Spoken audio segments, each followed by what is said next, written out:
Everyone, Ryan Adamai here with Deacon Hill. It's been a few weeks since the last video, so I decided to kick this one off with a talking head smiling at you. Since we posted those videos about the early stages of account-based marketing, we've been getting a lot of questions and doing a lot of demos for folks about how to actually do it, soup to nuts, full funnel, vertically integrated, picking your account list all the way to, landing the client and what that looks like. I can get through the entire process. It's our proprietary process called FIRED Up ABM in about 10 minutes. But just know that this is kind of the minimum barrier to entry at all levels. And so this scales very well from a two-person shop like Deacon Hill, small consultancy, all the way up to a Fortune 100 company. So there's different tools kind of at each level depending on your budgetary needs. And like anything, the more automation you get, the more intelligence you get, the more money that you're going to pay. But what I'm going to take you through right now, you can do yourself for a few $1,000s in a couple of days. So I hope you enjoy.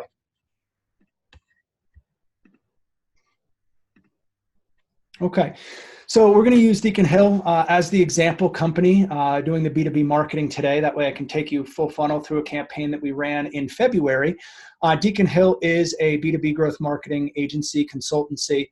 We focus on blending traditional digital with account-based marketing, and we serve clients kind of all over the board, but really in technology all over the board. So software, hardware, SaaS, anything like that. We've worked with some really great brands over the years.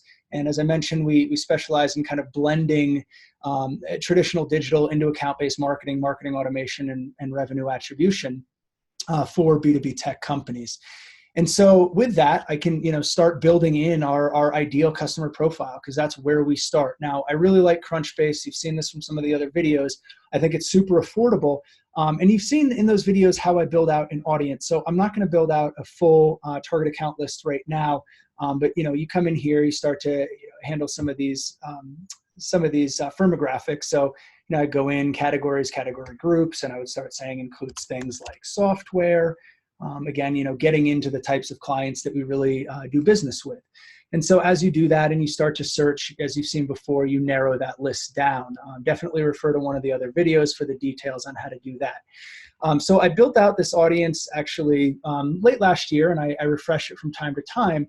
But what you can see is we have the category groups include software, hardware, internet services, infotech, and mobile. I'm excluding anything to do with consumer, mobile apps, search engines, retail, news, because we just don't do business with companies that are B2C. We do business with businesses that sell to other businesses. We also have a sweet spot here in the number of employees. So we found over the last couple of years that companies under 100 employees are a little small for us. They tend to not have the marketing resources required to pull off the larger campaigns. And then companies over 5,000, it gets tough because they have procurement, net 90-day terms, and it really kind of disrupts our cash flow for a small company. So that's why we've set some of these firmographics in here. The other thing that I brought in, which I've explained in other videos, is intent data from Bombora. So I'm looking at, other companies that are looking for account-based marketing, lead generation, consulting services around lead gen, sales leads, and made it pretty loose of that surge score of 65. Today's list nets about 67 results, which is great. We'll update our marketing campaigns with this latest account list here. You can see some of the names as I scroll through. The example that I'm going to use in one of the companies that we were targeting at our top tier is actually not surging anymore, which is maybe why they didn't become a customer. They found somebody else before our marketing took hold. But what we do here, as I've said, is we export that list, as you know. This is what that list looked like in February when we pulled that out. We grabbed the company name and the company website, and that's a straight export right out of Crunchbase. Again, so it's companies that fit our ideal profile, and then it's companies that are surging against the campaign that we're going to run for account-based marketing. And just keep a mental note here of Rapid7, great Boston-based company. We like them a lot, and we are not doing business with them right now, but we are going to use them for this exercise. So again, please be respectful of this demo and don't reach out or do anything unsavory because this is just for demonstration purposes.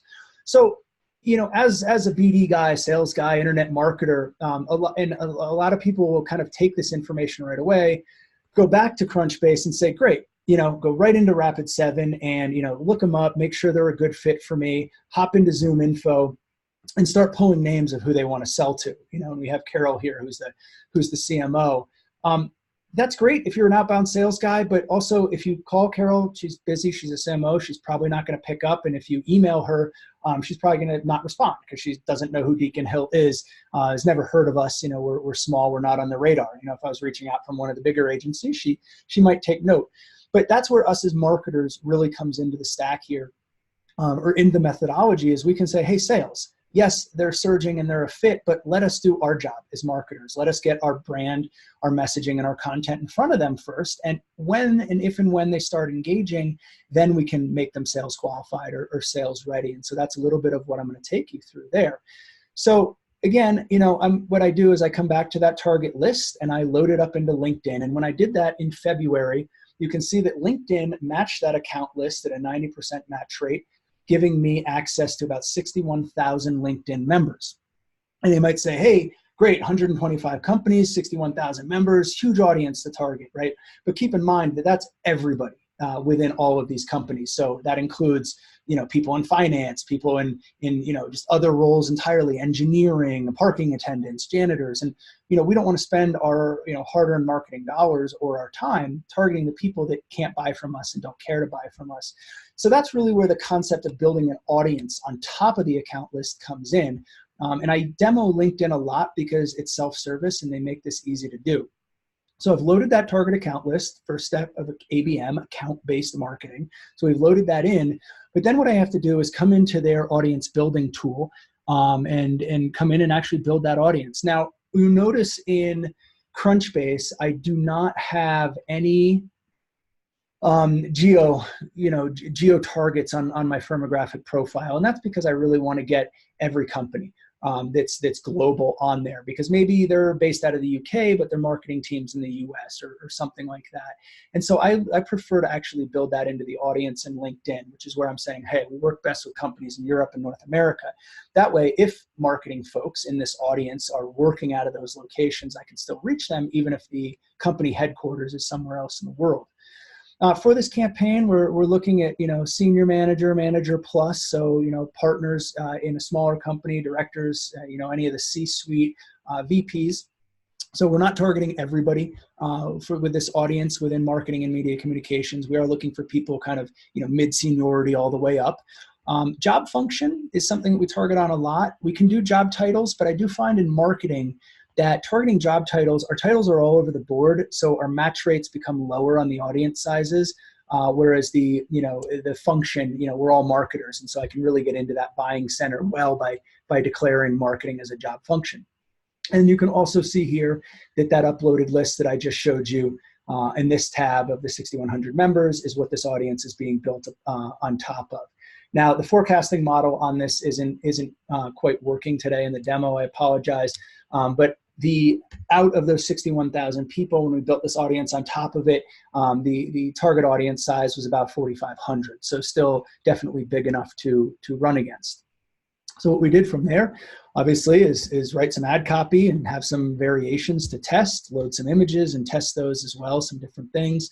And run that against the audience. And this is what that ad looked like, one of them. And we kind of playfully say that ABM is like the keto diet. Everyone is talking about it, but nobody really knows how to do it. And that's because there's a lot of confusion in the industry, both by methodologies and tool set vendors. And part of my job at Deacon Hill and presenting this video to you is to hopefully cut through some of that haze and give you something actionable to take away.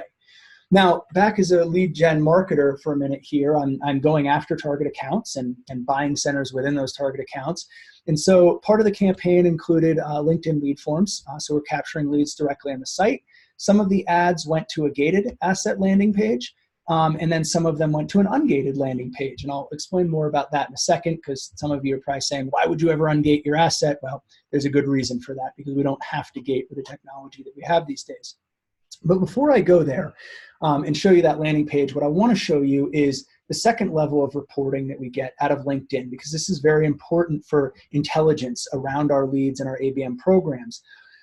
LinkedIn does what Madison Logic, Pure B2B, and others in the ABM space do, is they start to tell us how many impressions we served against those target accounts and how many clicks or engagements, downloads, things like that we generated. So again, using the example of Rapid7, you can see that we got 12 clicks from individuals within that company in the buying center of marketing that we've targeted, and almost 250 impressions. So at this point, the folks at Rapid7, they've seen the Deacon Hill name, they've seen our asset, they've clicked it, they've downloaded it, but we don't know right now if they've generated any leads. Now, when I worked back through this campaign, I did realize that most of the Rapid7 clicks came into an ungated asset landing page, which is okay, because we have other technology that can say, hey, without gating this, I can still see if they engaged with it. Now, the really cool thing that I like with my guys over at Drift is I can launch this chat on this landing page as well. So if somebody from one of my target accounts is coming out of LinkedIn to an ungated asset landing page, before they click download to grab that asset, I will actually get a notification from Drift saying, hey, somebody from your target accounts is on the site right now. Should we launch chat? Do you want to engage with them? And of course, I'm going to say yes. And so that gives me a way to interact with this prospect, whoever they may be, again, within the buying center at the target account, without having to do lead capture. And so Drift has a really nice solution with that. And they're using Clearbit's Reveal on the back end to help with unknown visitor identification. So I'm just going to close that for now. So, the ultimate goal is to get people into our, lead nurture, CRM, lead management, which we use HubSpot just because of our size, but most of our clients are in Marketo and Salesforce, so we use that a lot as well. But not everybody's going to fill out the form, especially if you're running a campaign that doesn't include forms. Again, you may be thinking I'm crazy, but follow me here, because we don't always need to have the lead form. If I have it and I capture the leads at these companies, then sure, I can put them into nurture. I can start some outreach. I can start reaching out to them, and that's great. But I also have an opportunity to enable our sales folks, in that case me, to still reach these people without being creepy. Because even, if I go back in now and I see, okay, people at Rapid7 have been engaging, I can go back into Zoom Info, grab their info, and start emailing them, right? But they're still going to be like, Ryan, I didn't really tell you I wanted to be contacted. I didn't give you my phone number. I didn't give you my email. Now, for a bigger team with outbound sales, that might be a good use of their time and just trying to make that connection. But we're small, and so we have to be nimble. They give us the lead, we'll nurture them until they're ready to reach out, and we'll, engage with them through that email that they've provided. But if they don't engage, if they don't give us the lead there, and they don't chat with us through Drift and the ABM product here, the last resort that I have to figure out if those people were actually on the site after coming from LinkedIn is an unknown identification tool like FastBase. I did mention Clear, Reveal before. You have Kickfire, DemandBase, a few others. But I like FastBase because it's really good at identifying US-based companies, and it's free at this level. We also work with Leadfeeder and a few others. I find it best when you're using software as part of your lead intelligence against an ABM campaign to be running one or two of these tools, or minimum of two of these tools, maybe three, to make sure you don't miss anybody.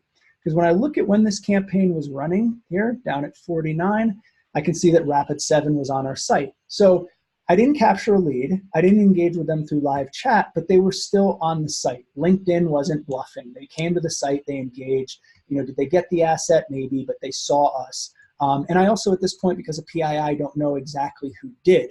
But this is where I step out and start to get really fun within new ABM technology, because now I come back into Zoom Info, I reapproach that marketing list at Rapid7, and I can come in and see Sarah, Carol and Sue and Matthew and some of these other people that are in here. Then I can start to put my sales enablement follow-up campaign together. So again, if we've captured the lead, treat them like traditional lead nurture and massage that relationship, and work on it. If you get them through chat, that's a great way to engage too, and in some ways probably better than email because it's real time. But then what do we do if we don't get that lead? How do we work that through? Again, we come back to something like Zoom Info. We can give this to sales and let them do some outbound and some outreach, using scripts or whatnot. But what I like to do is kind of bring in an older technique at this point, which you'll see. So what I did for a handful of these senior marketing folks at Rapid7 in Boston is I grabbed the address, and they're all out of the same office, which made it easy, but I hand-packed a gift for all of them. And what this is it's a little desktop plant. It's got some peat moss in it. You let it soak up the water, put it back in the box. It's got a little plastic container so it doesn't leak on your desk. And then you seed it, and about a month later, you have a nice plant. And it's got the Deacon Hill logo on the front of it as well. So hopefully, we kind of keep top of mind with them as the need surfaces. But the other thing I did before I sealed this box is I put a card in there, handwritten. And so I wrote in all the names and I said, Carol, I hope you enjoy this gentle reminder that Deacon Hill is here to help your business grow. Please call me anytime. Sign my name, and then it's got my personal cell phone on it. And so that to me was kind of the last personal touch. Carol, was on my target, Rapid7 was on the target account list. Carol was within the buying center, whether it was her or people on her team. They saw the ads on LinkedIn, they clicked on the ad, they came to my website, the Deacon Hill website, they engaged with the content, but they never filled a lead form. So I couldn't massage them, nurture the relationship that way. And so this is what I did. And it's super personal and actually gets a much better response than email marketing. And so again, they did not become a customer, but 2 other companies within that list have in the last 60 days. So it was a successful campaign overall. I mean, total campaign cost a few $1,000s, ROI, exponentially larger than that. And so, that's just a great way to, execute an account-based marketing campaign, soup to nuts. So what I've showed you today is how to identify, target accounts that fit your ICP, your ideal customer profile, how to find out who's in market, how to reach them on LinkedIn, how to figure out who you're reaching, and then how to, still talk to people that didn't generate a lead right out of the gate. Now, all of this is part of our Fired Up ABM methodology that I mentioned at the beginning. I have this in a downloadable asset that was actually used in this campaign called the 2019 ABM cheat sheet. Anybody that grabs this, whether you fill out a lead form or not, I'm happy to build an account list for you with this intent. No strings attached, just to get the conversation started. But the nice thing about this methodology, and again, we identified, we reached, we engaged, and we delivered, is it works for SMB to enterprise. So while I use Crunchbase Pro because it's a couple $1,000s a year for everything I need, big higher end clients are using Mintigo. It's like a 6-figure annual contract, but there's artificial intelligence and CRM integration and all these things that make your job easier and more impactful. And so all the way through here, we really talk about how to do it on a shoestring budget, or how to do it at the highest level. And the methodology does not change. The touch points don't change. It's just the technology that you're using and the scale that you're doing it at is really what changes. Now, the important thing to note, and what I'm going to leave you with today, is there really are 3 keys to success within account-based marketing. Number 1, you have to know your audience. You have to know the accounts that you're targeting and the buying centers and know how to target in on that. You have to have assets to give these people that they want, whether you're gating them or not. You have to get something in front of them that's valuable to them. And then number 3 is attribution, the 3 A's. Attribution is making sure that you have a way to track all of these touch points and how they're affecting your revenue in the end. That's it for me, guys. I hope you enjoyed the video. Thank you so much, and I'll talk to you soon.